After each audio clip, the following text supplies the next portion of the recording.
कहते हैं महावीर केवल शब्दों से नहीं बल्कि मौन से भी शिक्षा देते थे। एक बार वे एक घने जंगल से गुजर रहे थे। चारों ओर सन्नाटा था, बस पत्तों के गिरने की हल्की सी आवाज सुनाई दे रही थी। अचानक एक शिकारी वहां आया, हाथों में तीर कमान लिए।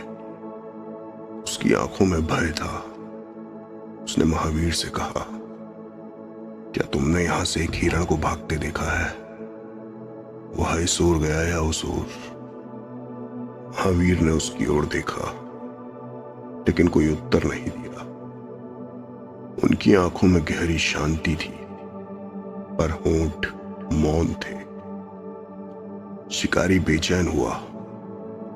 मैं तुमसे पूछ रहा हूं, बोलो। महावीर अब भी मौन रहे। शिकारी गुस्से में वहां से चला गया।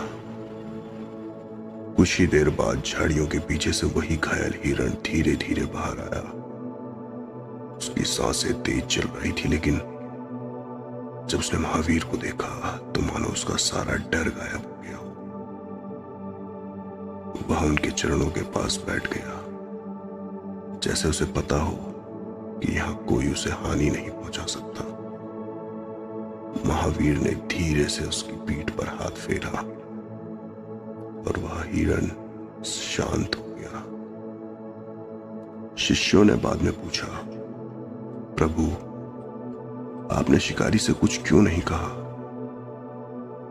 आप हिरण को बचाने के लिए शिकारी से झूठ भी कह सकते थे। महावीर मुस्कुराए और बोले, यदि मैं कह देता मैंने उसे नहीं देखा तो वो असत्य होता। यदि मैं कह देता कि देखा है तो हिंसा का कारण बनता। कभी कभी मौन सत्य और अहिंसा दोनों की रक्षा करता है।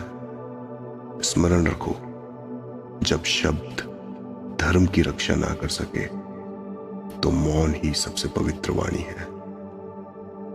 उस दिन से उनके शिष्य समझ गए कि सत्य केवल बोलने में नहीं बल्कि सही समय पर चुप रहने में भी है।